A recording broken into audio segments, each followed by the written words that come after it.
We have always known that the judiciary is the last hope of the common man, but over the years, there has been some level of deterioration, and some people have been making complaints against the judiciary. And you keep on hearing some people that they are beginning to lose confidence also in the judiciary. And so that may have culminated into the audacity, that we experienced in Ekiti, where some thugs earlier before the beating of the judge, I think a week, invaded the court and disrupted court proceedings, and then everyone ran for safety, including lawyers and litigants. So when they did that and there was no punishment, and Bible says when there is no offenders are not punished, they become they become stronger, and they become even more audacious in their act. So when there was no challenge, when there was no arrest, and when there was no prosecution, so the next thing they did now was the following week they came up and beat up a judge and even tore his cloth and all that. So it is the height of impunity.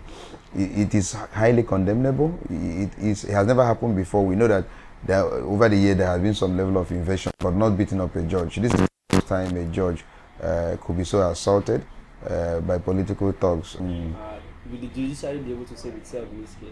Yeah, the organs of government, that's supposed to be activated in order to ensure that the judiciary is actually saved from this ugly embarrassment. Of course, the NJC met recently, and then they condemned what took place in Ekiti.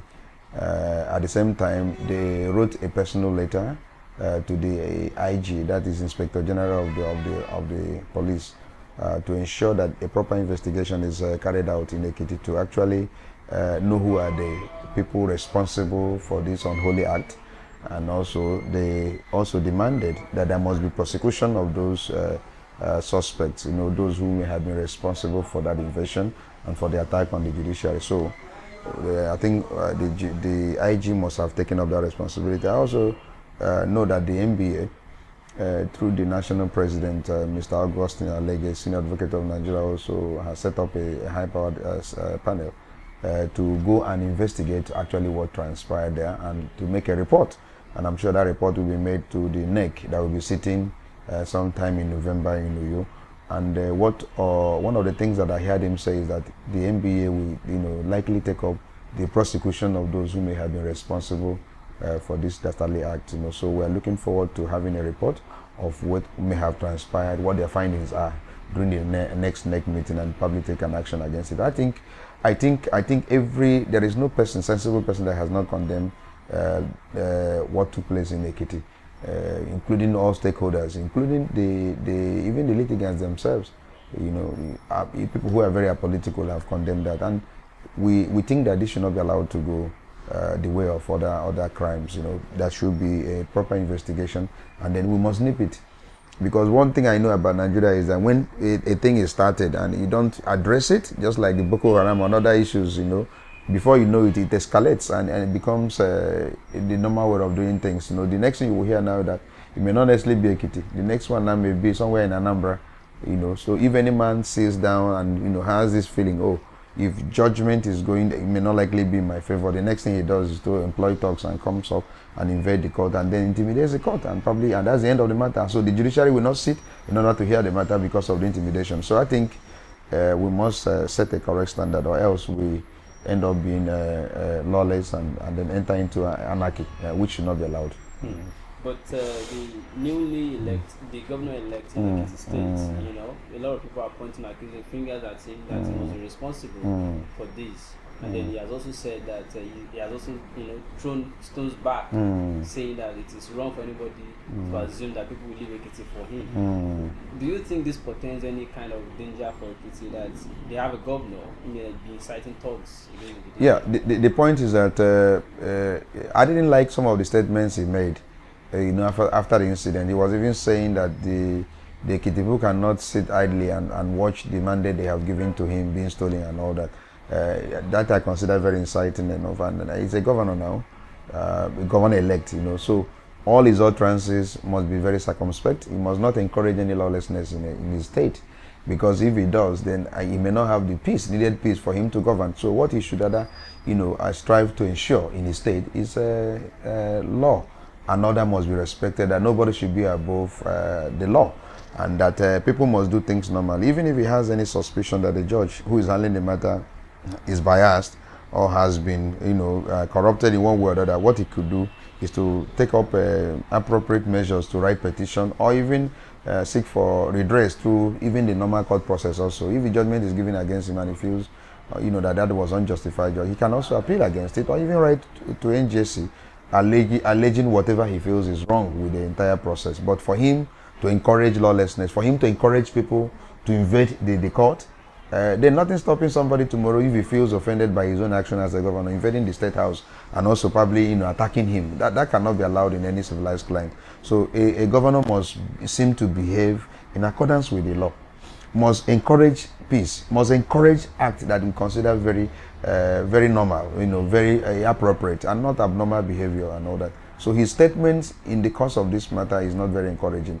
He seems to be saying that the judiciary cannot be allowed to do their duty, and if the people feel offended by the acts of judiciary, they should invade judiciary. Because that is, I never saw any remorse in his tone. I never heard any remorseful statement that he's made concerning what took place in Ekiti. Rather, it's an issue of that he's even blaming that the judge is a member of G11, making such direct accusation in a state where the judge, we still be a chief judge when you come in as a governor, and so you need to work with him, and also the judge also needs to work with you in order to ensure smooth rulership, governance in your state. So I didn't like the kind of statement he's making, that I consider very offensive, that is also very inciting, that is also very divisive. He will not encourage cooperation between the arms of government when he comes into power. And finally, yes, you said that the Judicial Council or bodies has set up a committee to look into the investigation and bring reports later towards the end of the year. And the swearing in is just in a matter of a few days. Yes. And there's a latest news that the presidency has ordered that the judiciary must not reconvene until after swearing of the governor. Do you see this as, and there's a maxim that justice delayed, justice denied. Do you think this is going to have any effect on administration of justice in this particular matter? No matter how long they may want, through some manipulations or through some other extrinsic, what they consider extraneous way to delay the hearing of this matter. The point is that those matters have already been consolidated. I don't think the tribunal will have enough time. We have time to wait. The tribunal must go on to sit, especially for those who have issue of deadline, within the Electoral Act. But for the normal court proceeding, the pre-election matter that took place, that is already in court. No matter how long, the matter is already in court, and I don't think it's even time bound. The point is that no matter how long it stays, the matter will be heard one day in an atmosphere that I will consider very free and fair, and then the parties will canvass their position. That action was taken to court before the election. The people that went to court challenging the validity of, his competence even to contest the election in the first place, that case was there before the election itself. And I don't think it's time bound. So for whatever it is, that case will be heard tomorrow, in whatever time, or next tomorrow. But the most important thing is that the case will be heard and judgment will be given. So if he is there and the court makes a pronouncement that he was not even competent to contest the election in the first place, I assure you that the court will be bold enough to do that. They will make that pronouncement. Remember that there was a time P2B, also was removed and impeached, and then somebody was made a governor, and he has already started sitting as a governor. In fact, he has any salary as a governor, started dishing orders as a governor, and the court made, and that was Andy. I think it was Andy Oba, yes, one Oba who was then the governor, and then a judgment was made, and he was asked to be removed as a governor, and then Obi took over. So even if Fayose has been sworn in as a governor, he will not in any way enjoy immunity, not to for the process of the case to go on, because the case has already started before he was even sworn in. So at any time the judgment is given and it's to the effect that he was not competent to contest the election in the first place, I don't think, no matter how powerful he is, he cannot be above the law of this country. So he will have to leave the position. So I think this is allegation that the presidency will have given directive that no judiciary should sit until after he's been sworn in. it may only be for a time. It may be for a time, but I don't think that particular directive will affect the tribunal, because tribunal is time bound. They have 19 days within which to exhaust all the issues they have before the tribunal. So if they are now asking the court not to sit, will the time start counting when they resume and all that? So I think I'm near to confirm this issue of a directive from the presidency. It has never happened anywhere where the presidency can direct that the court should not sit in. I know that may not be, not be appropriate, because he's not the head of the judiciary. It's only the CJN, the state chief judge, that can make such a directive. So whatever it is, let no one rejoice, let no one be sad. The judiciary may be very slow in Nigeria, but at the end, justice will triumph. You see what happened in Adamawa State just 2 or 3 days ago, where somebody thought the right thing has been done, until the court said no, there was no proper resignation, and defined resignation to be that the letter must be written by the person under his hand and handed over to the appropriate authority. And the appropriate authority at that point was defined to be the governor, who was still then the governor before the resignation. So I think no matter how long these things last, at the end, justice will prevail and justice will be done, and the people's hope will be restored on the judiciary, which remains the last hope of the common man.